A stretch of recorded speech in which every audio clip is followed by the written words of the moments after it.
राम जय जय राम।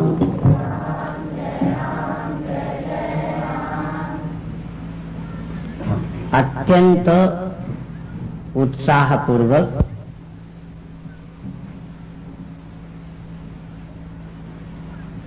ध्यान साधना करनी चाहिए। उत्साहहीन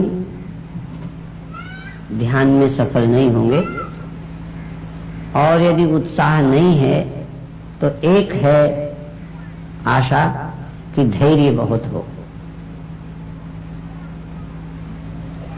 यदि धैर्य हो तो उत्साह न होने पर भी लगातार बैठेंगे और देर तक बैठेंगे तो अपने आप उत्साहहीनता खत्म हो जाएगी। अचानक ही बैठे बैठे शांत रहते, एकाग्र रहते, धैर्यपूर्वक बैठे रहने से, प्रभु के दिव्य विधान से अचानक रस का उदय हो जाएगा, चमत्कार घटित होंगे और वो नीरसता खत्म हो जाएगी, उत्साह बढ़ जाएगा। उत्साह युक्त चलेंगे तो कम समय में सफलता मिल जाएगी, उत्साह कम होगा तो समय उतना ज्यादा लगेगा और धैर्य की उतनी ही ज्यादा आवश्यकता होगी। धैर्य बहुत आवश्यक है। इसीलिए उपनिषद में एक मंत्र है, कश्चित् धीरा प्रत्यगात्मानमैच्छत् आवृत्य चक्षुः अमृतत्वम् इच्छन्। अमृतत्वम् इच्छन्, अमृत की इच्छा करने वाला या इच्छा करते हुए अपने इंद्रियों को संयमित करके, निरुद्ध करके, आवृत करके ध्यान में बैठे। कोई धीर उस अमृत को उपलब्ध करते हैं। कौन अमृत? जो आनंद है, विकार रहित है, प्रारंभ और समाप्ति जिसकी नहीं है, जिसका प्रारंभ नहीं है, जिसकी शुरुआत नहीं। देह की शुरुआत है, स्वप्नों की शुरुआत है, जागृत अवस्था रोज शुरू होती है, रोज अंत होती है, सबकी शुरुआत है, सृष्टि की शुरुआत है। जिसकी शुरुआत नहीं है, जिसका होना शुरू नहीं हुआ, ये साधना शिविर की शुरुआत है। 16 को शुरू हुआ, समाप्ति हो, और प्रतिदिन शुरू होता है, प्रतिदिन भी समाप्त होता है। 16 को शुरू होके 22 को और 29 को तो समाप्त होगा ही होगा। रोज शुरू होता है, फिर उस थोड़ी देर बाद समाप्त हो जाता है, फिर शुरू होता है, फिर समाप्त हो जाता है। तो यहां तक आपके अंदर साधना का संकल्प शुरू होता है, कुछ देर के बाद संकल्प खो जाएगा। जो भी शुरू करेंगे वो कुछ देर रहेगा, पर कुछ ऐसा है जो शुरू नहीं किया जाता, शुरू करने के पहले बैठा होता है। आपने साधना शुरू की, सुमिरन प्रारंभ किया, तो शुरू करने के पहले आप मौजूद नहीं हैं, और जब वह सुमिरन बंद कर देंगे तब नहीं बचेंगे। तो वो क्या है, कौन है, कैसा है? बहुत प्रयत्न करने पर भी व्यक्ति आत्मिक चेतना वाला नहीं होता, अनात्मिक चेतना वाला होता है, दृश्य चेतना वाला होता है, दृष्टा चेतना वाला नहीं होता, साक्षी चेतना नहीं होती। जो हमारा दृश्य है, ज्ञान का विषय है, उसकी ही चेतना रहती है। ध्यान क्या है, इसका सूत्र पकड़ने, जैसे प्याज है तो ऊपर का छिलका है, तो उसके नीचे वाला भीतर का है,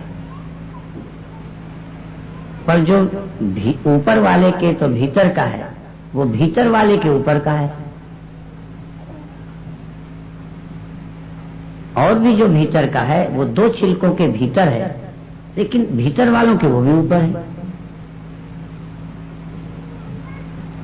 तो इस तरह से हमारी साधना धीरे धीरे जो अभी दृष्टा है वो भी दृश्य हो जाएगा।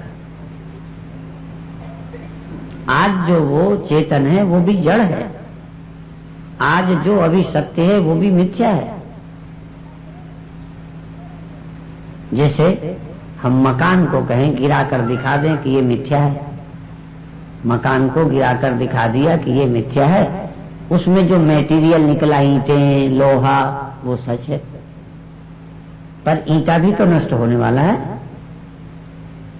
तो जैसे मकान ऊपर ऊपर है उसके भीतर सत्य है, ऐसे ईंटा भी जो भीतर निकला वो भी ऊपर ऊपर सत्य है। ईंटा वो भी बनावटी है, उसके भीतर सत्य है। लोहा भी असत्य है, उसके भीतर सत्य है।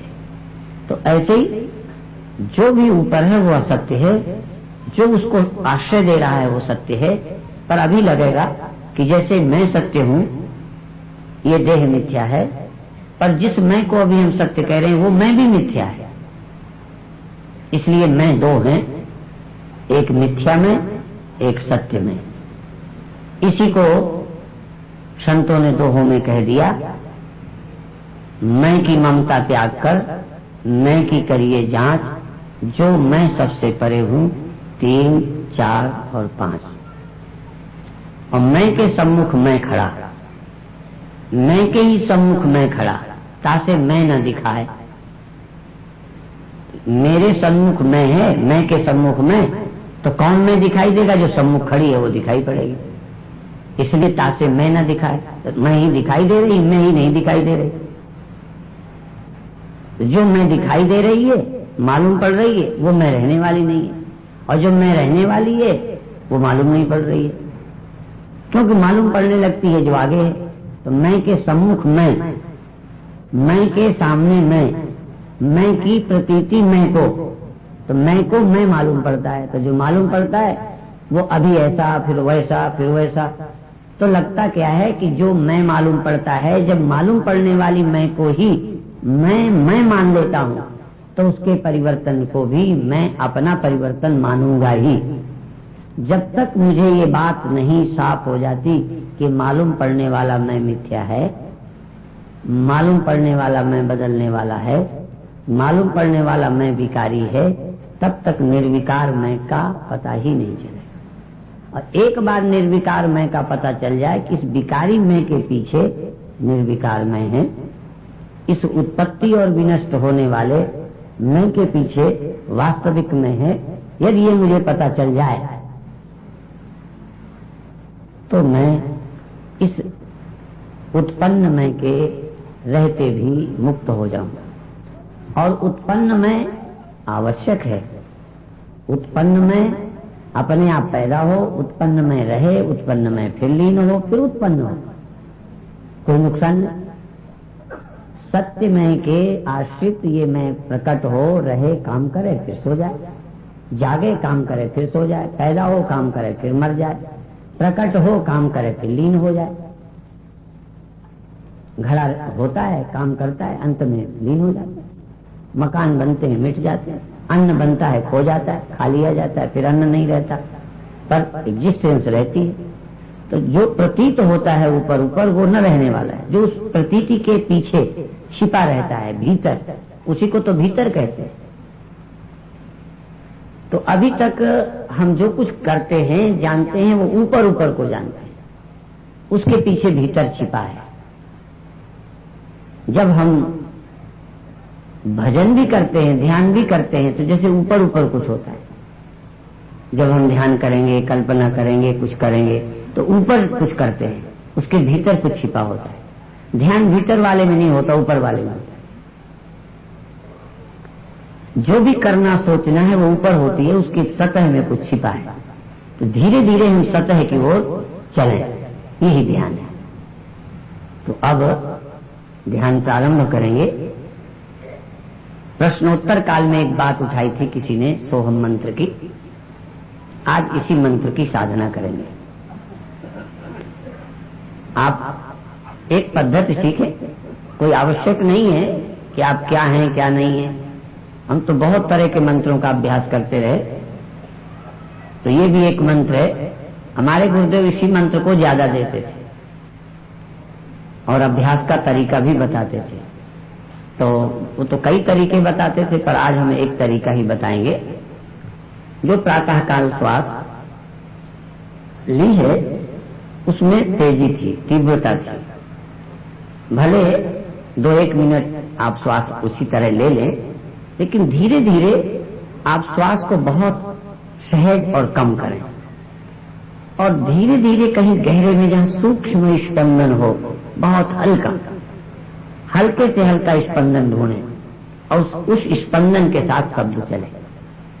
बहुत छोटी सी कोई जगह हो जहां हल्का सा श्वास का स्पर्श या कंपन हो रहा हो। जैसे मैंने कहा था नाड़ी चलती है तो उंगली रखे तो ऐसे ऐसे मालूम पड़ती है, ऐसे हृदय की धड़कन, श्वास का हल्का कंपन कई नसों में, शरीर में। कभी कभी ध्यान करते करते अंगों में फड़कन भी आती है, लेकिन वो कब होगी कब न होगी, जब तक कुछ नहीं हो, अपने आप को स्पंदन नहीं जागृत हो जाए, तब तक श्वास का स्पंदन तो सबके पास है ही, इसको किसी को लाना नहीं पड़ेगा। पर अभी क्या है, तुम श्वास को डिस्टर्ब करोगे, ऐसे लूं वैसे लूं, लंबी करूं छोटी करूं, और शुरू में करो तो कोई हर्ज नहीं है, पर धीरे धीरे श्वास को बिल्कुल डिस्टर्ब नहीं करना, उसमें गति विच्छेद नहीं करना, उस गति में कोई आपको परिवर्तन नहीं करना, बल्कि जैसे सहज, बल्कि जितना ही कम हो वो बहुत थोड़ी सी हृदय की तरह, जैसे कोई के गल ये दुखी ऐसे ऐसे, कभी हृदय ऐसे ऐसे ऐसे ऐसे, मशीन में एक्सरे में या वो आला लगाते हैं ना, वो ऐसे ऐसे धर धर के कहते हैं लंबी श्वास लो ऐसे, तो उससे कुछ सुनते होंगे, आवाज पकड़ते होंगे। हमने तो कभी लगा के देखा नहीं, लेकिन हमने भीतर देखा। और कभी कभी हमने हाथ ऐसे, जब हाथ ऐसे आपस में रख के हम ध्यान में ऐसे बैठे तो हमको इन उंगलियों के खून में नाड़ी से ज्यादा स्पंदन मालूम पड़े।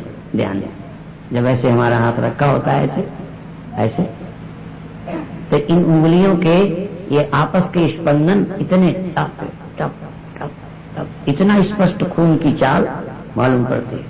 कभी ओढ़ कर लेटा हूं तो चादर लेके, तो मैंने देखा कि वैसे हृदय की गति नहीं मालूम पड़ती, पर ईमानदारी से आप चादर को अच्छी तरह ओढ़ लें तो आपका चादर ऐसे ऐसे होगा। आपके शरीर की गति चादर में भी ऐसे ऐसे होगी। मैंने देखा कि हम अपनी नाड़ी और हार्ट की गति को अपनी चादर के कंपन से गिन सकते हैं, इतना स्पष्ट है। लेकिन ये तभी होता है जब व्यक्ति शांत हो, और प्रयोग करेंगे तो मालूम पड़ेगा। ध्यान वाले व्यक्ति की बुद्धि इतनी सूक्ष्म हो जाती है कि जो कभी ध्यान में नहीं आया वो भी ध्यान में आने लगता है। तो जब शरीर की छोटी छोटी बातें आपको स्पष्ट मालूम पड़ेंगी, तब थोड़ा दृष्टि मुड़ जाएगी। पहले शरीर, फिर भीतर कंपन, फिर श्वास की हल्की गति, फिर नाम, फिर मन के संकल्प, कब क्या कहां गया मन, वो मन मालूम पड़ेगा। जब मन मालूम पड़ेगा तब उस मन के भी भीतर साक्षी, मन के भी पीछे छिपा चैतन्य, कितने छिलके उतारते उतारते अंत में मन का छिलका उतरेगा और भीतर निर्विकल्प निर्विकार आत्मा चैतन्य मिल जाएगा। और तब आप देखेंगे हम अपने घर आ गए। कहां थे दे, कहां कल्पनाएं, कहां क्या, कहां करना कराना। जब घर पहुंचे तो फिर आदमी नहीं थे, जब घर पहुंचे तो मन हम नहीं थे, जब घर पहुंचे तो खुद वही थे जिसके होने के लिए, जिसके पाने के लिए हम चले थे। पहुंचने पर पाया कि वो तो हम ही हैं। उस समय सोहम, तो अब सोहम दो हैं।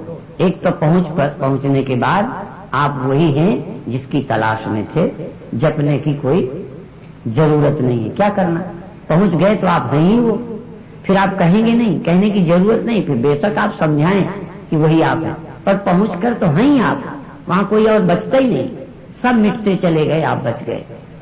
तो एक तो ये, फिर ये क्यों शुरू से सोहम क्यों, ये दूसरा प्रश्न है। ये शुरू से फिर सोहम क्यों करें, पहुंचने पर हो जाएंगे। पर ये जो मंत्र है ये आपको धीरे धीरे सूक्ष्मावस्था में ले जाएगा। ये वहां पहुंचने के लिए उपासना है। एक मंत्र में मन को बराबर श्वास के कंपन से जोड़ना। अब इसमें यह जरूर है कि जितना ही सूक्ष्मता में जाएंगे उतना ही ज्यादा शरीर परेशान करेगा शुरू में, क्योंकि अभी तक तो आप बाहर लगे रहते हैं, भाषण सुनते रहो तो आपको दर्द कम मालूम पड़ेगा, आनंद की कोई चीज देखते रहो तब तक आपको परेशानी नहीं मालूम पड़ेगी। चुप बिठा दें तो कभी ये दुखेगा, कभी पैर दुखेगा, कभी सिर दुखेगा, कभी मन बगावत करेगा।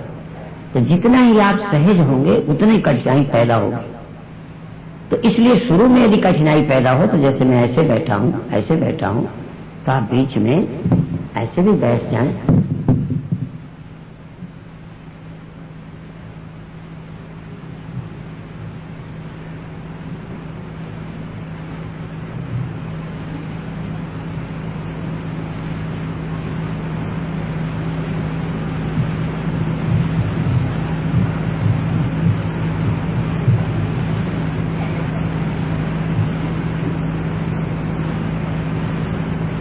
जितने शांत होंगे उतने ही लगेगा आप ज्यादा हिल रहे हैं, पेट यूं यूं हो रहा है, श्वास जाती है, ज्यादा साफ मालूम पड़ेगा हिलना।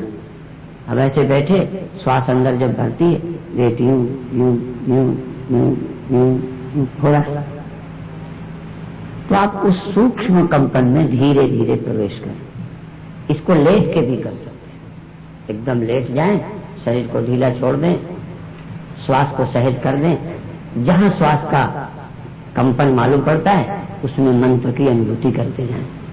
कौन मंत्र? उठे श्वास तब सो उच्चारे, बैठक हमको धारे। जब श्वास भरे पेट उभरे तब सो, जब पेट बैठे तब हम।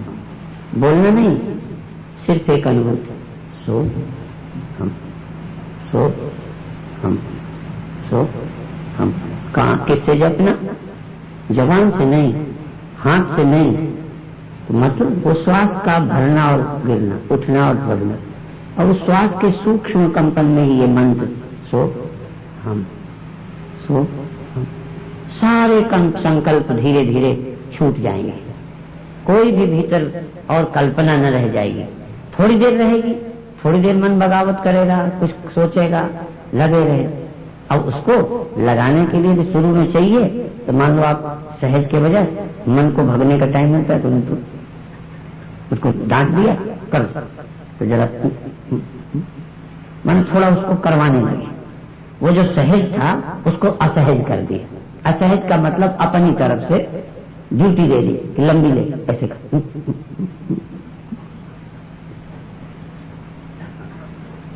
इतना जल्दी जल्दी काम सौंप दिया, मेहनत का नहीं है, एकाग्रता का और जिम्मेदारी का। इसलिए ये हार्ट वाले, ब्लड प्रेशर वाले, अशांत वाले सब कर सकते हैं।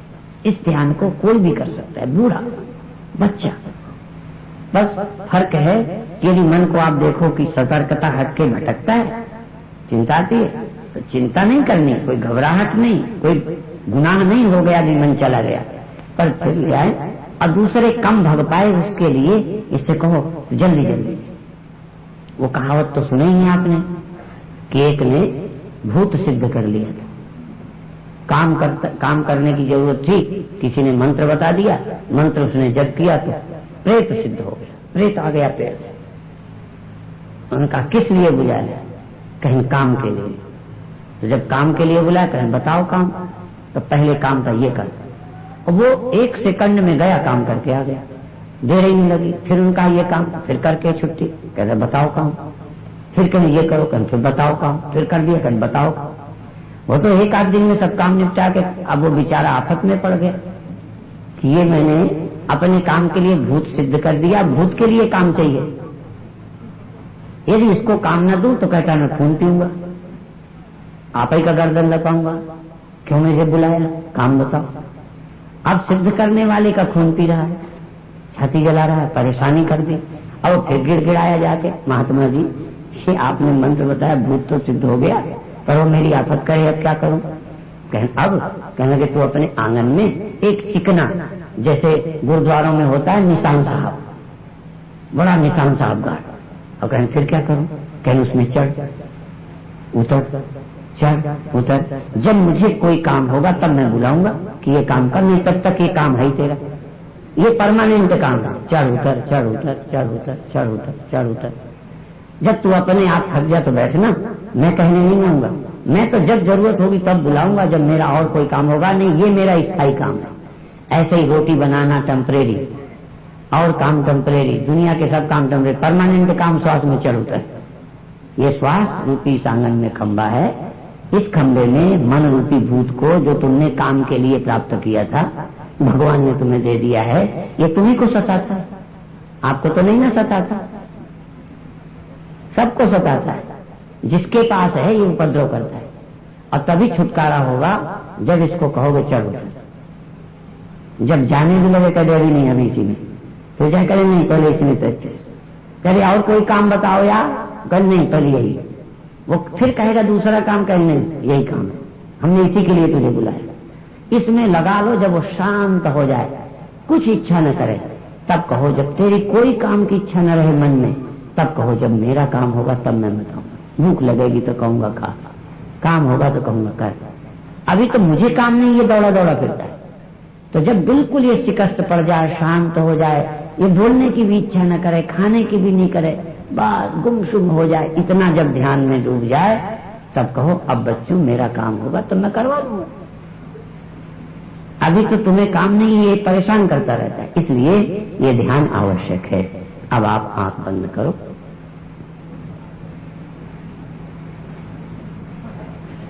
आसन का बंधन नहीं, जैसे आप बैठ सके सुगमता से, रीढ़ सीधी हो, थोड़ी झुकी हो, ऐसे गर्दन बिल्कुल सीधी हो या थोड़ी सी झुकी हो, ये आप पर निर्भर है। पर जिस आसन पर बैठे 5-5 मिनट 7-7 मिनट नहीं, कुछ देर तो बिल्कुल मूर्ति हो जाए, फिर जरूरत हो तब बदलें, पर निरर्थक उंगली नहीं हिलनी चाहिए।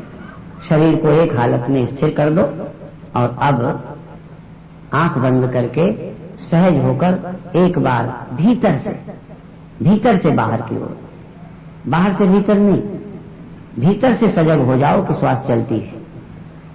आप भीतर ही के निवासी हो, प्याज के ऊपर के छिलके से भीतर नहीं, भीतर के छिलके से बाहर की तरफ। जितना भीतर से बाहर को देखोगे उतना ही ठीक है, और गहरे से बिल्कुल भीतर चले जाओ, बिल्कुल भीतर, और भीतर जाके ख्याल करो श्वास चलती है। बाहर के रहने वाले ही नहीं हो तुम, भीतर के ही निवासी हो, पर ध्यान दिए नहीं। आज बिल्कुल भीतर गए, बिल्कुल भीतर, पेट के भीतर चले गए, और वहां ही रहकर ख्याल करो कि श्वास चलती है।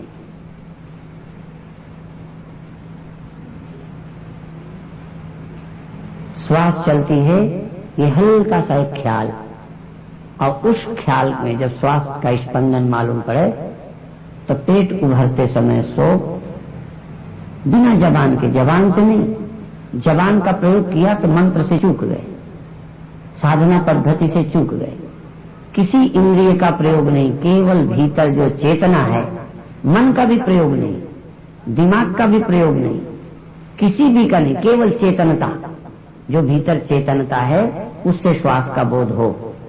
और श्वास के बोध में चेतनता, जीवो जपति तत्वतः, जीव को ही जपना है, जबान को नहीं जपना, आंख को नहीं जपना, कान को नहीं जपना, हाथ को नहीं जपना, चमड़ी को, क्रियाओं को नहीं, श्वास जो भीतर है, हल्का सा स्पंदन, बस श्वास उभरी, सो से उभरी, पेट बैठा हम, पेट उभरा सो, पेट बैठा हम, बस सो हम, सो हम, सो हम।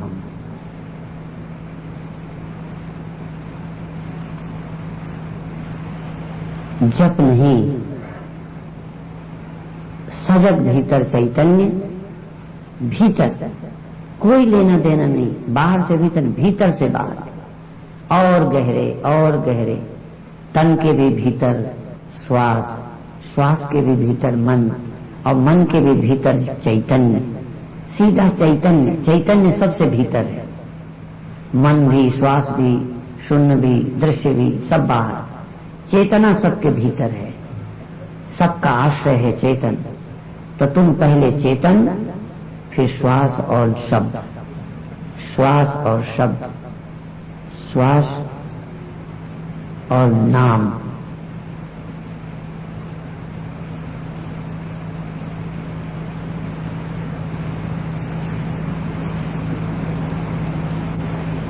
श्वास लेते रहें, श्वास श्वास लेना और छोड़ना श्वास ही है, श्वास ही लेना, श्वास ही छोड़ना। श्वास एक एक श्वास के प्रति जागृत, सजग भीतर से, केवल तुमको मालूम पड़े श्वास। ये किसी और की बातें नहीं है, किसी और से लेना देना ही नहीं है, और को पता ही नहीं है, तुम्हें पता है श्वास का। तुम खुद जान रहे हो श्वास, और खुद को महसूस होना चाहिए मंत्र। धीरे धीरे एक श्वास भी बिना मंत्र की ना हो। यदि 5 मिनट में हर श्वास में मंत्र हो, सो हम, सो हम, सो हम।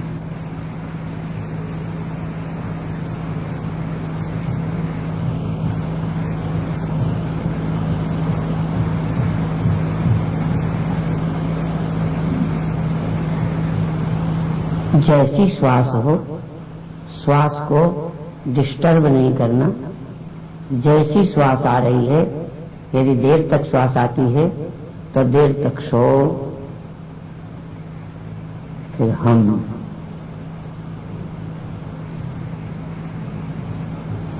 श्वास और मंत्र एक हैं, जोड़ा है, मंत्र और श्वास का जोड़ा, गठबंधन हो गया, विवाह हो गया मंत्र का और श्वास का। अब तुम पुरोहित हो, श्वास और मंत्र के मिलाने वाले, श्वास और मंत्र को इकट्ठा करने वाले, श्वास और मंत्र की अनुभूति करने वाले तुम चैतन्य देव। इस यज्ञ के मालिक हो, इस विवाह में तुम पुरोहित हो। तुम चैतन्य रहकर श्वास और मंत्र को इकट्ठा चलने दो। श्वास नहीं तो मंत्र नहीं, मंत्र नहीं तो श्वास नहीं। श्वास बिना मंत्र के आने नहीं देना, सावधान। श्वास आने का मतलब सो, श्वास जाने का मतलब हम। श्वास से कहीं ज्यादा महत्व है मंत्र का।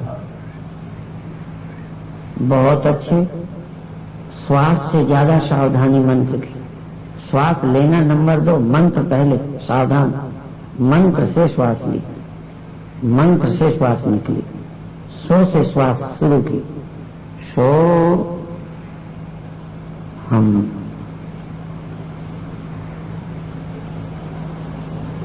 श्वास की क्रिया परमात्मा ने सुमिरन के लिए दी है।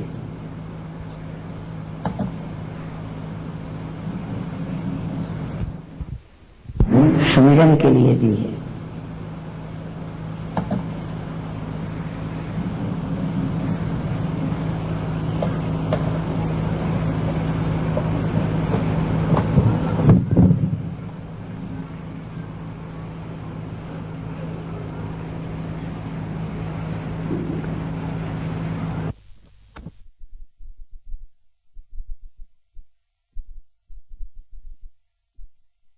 यदि अभ्यास है तो ऐसा लगे जैसे जबान से जब जपेंगे तो देर में, यद्यपि आपको सुविधा मालूम पड़ रही होगी, पर जब जबान का सहारा छोड़ेंगे तो और तेज बोल सकेंगे और जल्दी नाम चल सकेगा।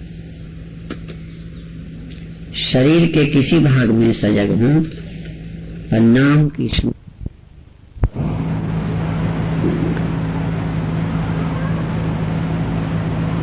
बाकी समय की कोई चिंता मत करो।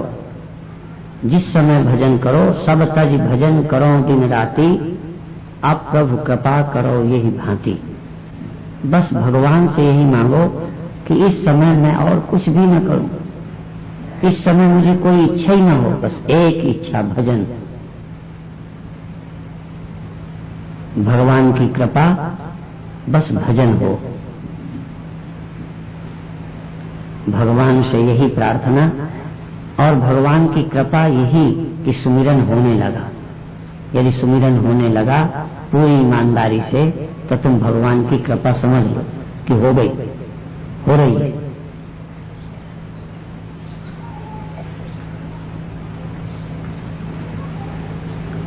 सुमिरन से ही मतलब है, श्वास में मंत्र सुमिरन से मतलब है, और कोई मतलब रहा ही नहीं।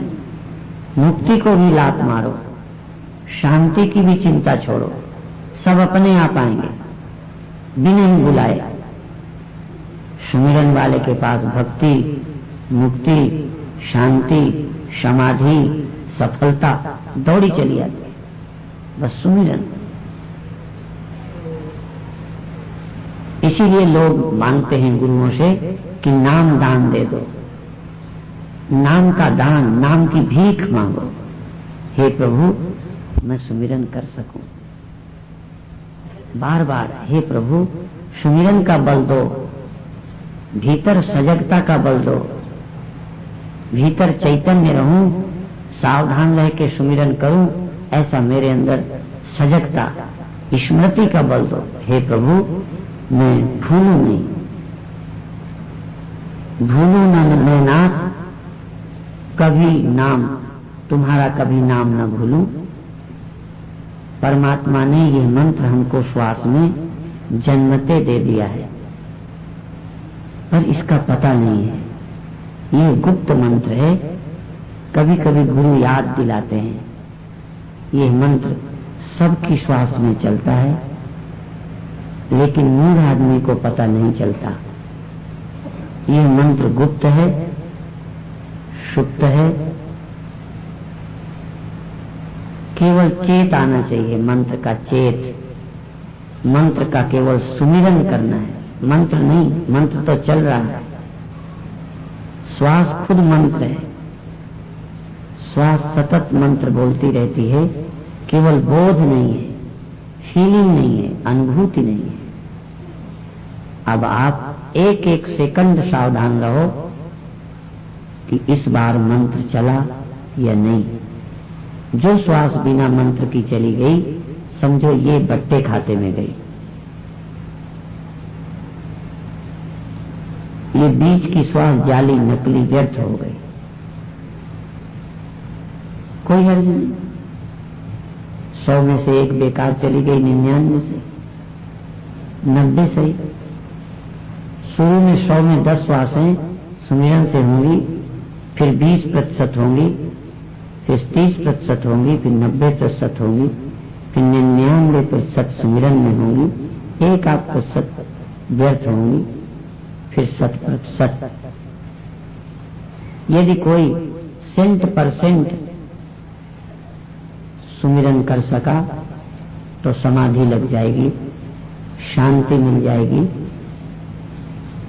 सब तज भजन करो, सब इच्छाएं छोड़कर भजन करो, सबकी ममता हटाकर सुमिरन से जोड़ दूं, सारा लगाव खत्म करके सुमिरन से लगाव पैदा करूं।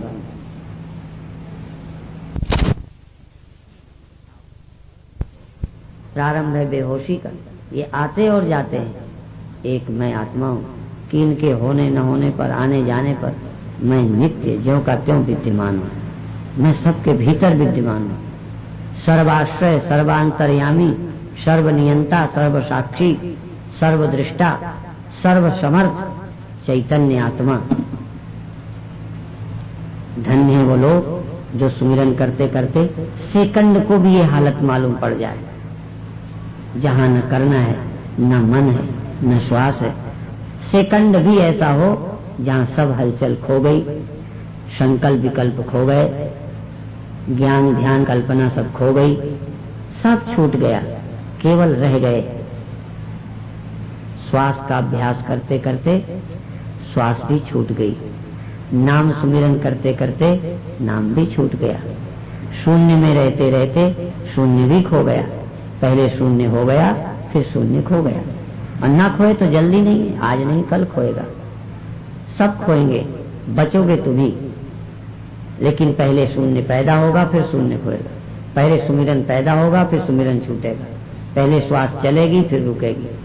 ये सब ऊपर ऊपर है, होना न होना, बदलना, खोना, सब दृश्य में, जितना परिवर्तन है सब दृश्य में, जहां जहां भी परिवर्तन है सब ऊपरी सतह है, मन भी ऊपरी ही, संकल्प विकल्प इच्छा द्वेष सब ऊपर है।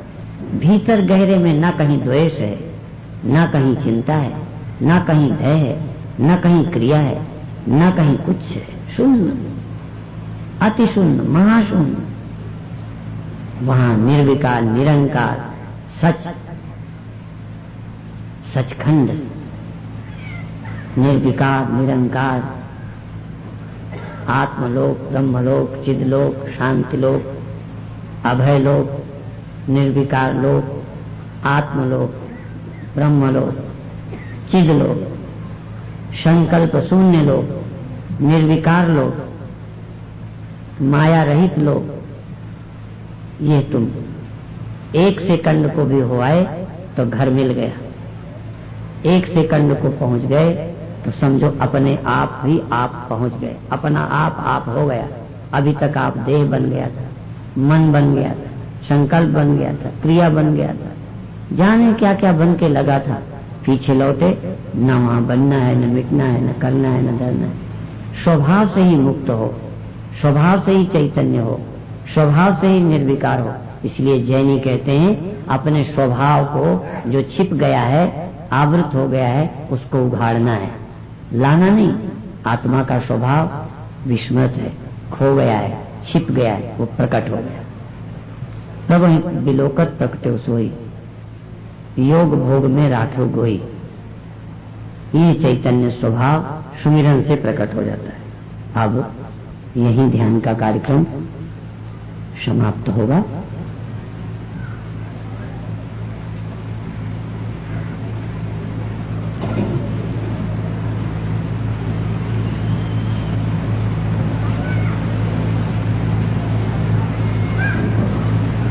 भीतर से देखे, भीतर से सुने, भीतर से चले, भीतर से देखे, भीतर से हिलाए हाथ, भीतर रहकर सब काम करो।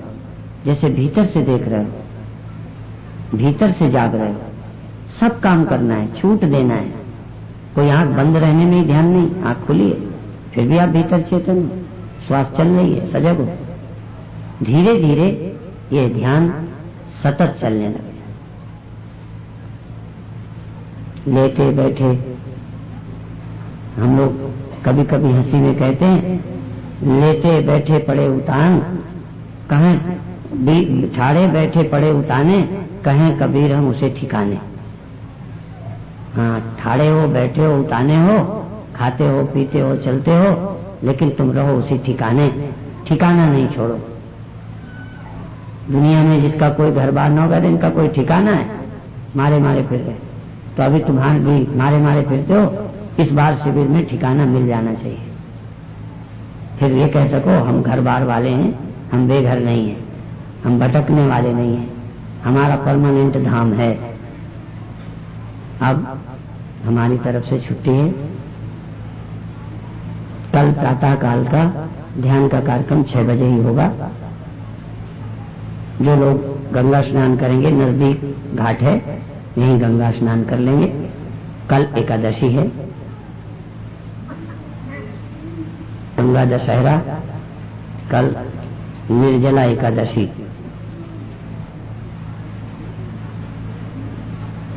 अब आप सुमिरन न छोड़ें, आंखें खोल दें। ये भी तो करना ही है कभी न कभी। कब तक आंखें बंद रखोगे?